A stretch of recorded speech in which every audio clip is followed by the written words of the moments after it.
সহজে একটা মেয়ের ছবি আঁকতে প্রথমে এভাবে তার মুখটা এঁকে ফেলতে হবে। চোখ দিয়ে দিতে হবে, নাক দিয়ে দিতে হবে, মুখ দিয়ে দিতে হবে, গলা দিয়ে দিতে হবে।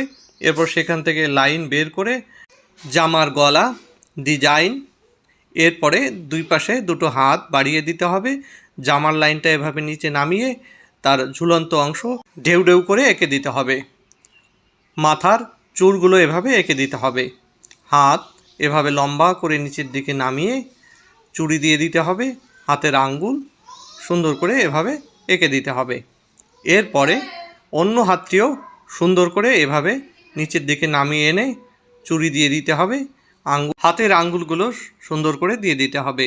আমার একটা হাত বড় হয়েছে, তোমরা সমান করে দিবে। এরপরে পা এভাবে এঁকে পায়ে জুতা পরিয়ে দিতে হবে। এরপরে তোমরা চাইলে জামায় এরকম একটু লাইন দিয়ে দিতে পারো।